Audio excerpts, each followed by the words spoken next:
Okay, so you're from Whitehorse. Yeah. Population's 30,000? Yeah, around roughly? there, yeah. I mean, what does it mean to represent that community on such a large scale now? Yeah, it means a lot. I know it's becoming a huge hockey community, and I've been getting lots of support from that community. And you know, growing up, I always had sponsors that would help me pay for flights and stuff. So they've done a lot for me, and it just means a lot that you know, I can kind of give back and kind of influence those kids and stuff. So growing up, your dad Willie had the backyard rink going for you. Yeah. Minus 30 in Yukon. Yeah. You're out there, no problem. Like, what kind of hours are we talking about on that rink?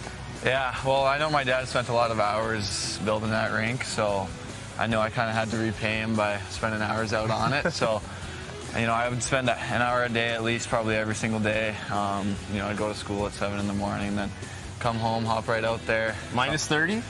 You're out there? Sometimes I'd be out there minus 30. So you've said a couple times now that your favorite player is Patrick Kane.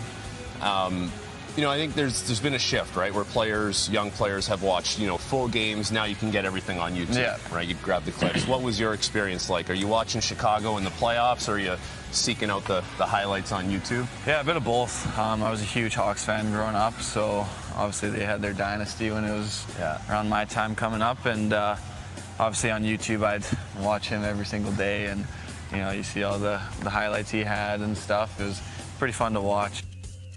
So in game one, you did something that Patrick Kane is like known for doing. Do you know what that is? Not overly. Okay, so my first NHL game I played against Chicago. Yep. Dan Hamhuis comes up to me before the game. He says, if you ever get out there against Patrick Kane and he comes out to the point and you have the puck, if you shoot it past him, he's not going to stop. He's going to keep going for a breakaway because Keith or Seabrook or whoever's going to knock it down and look to send him.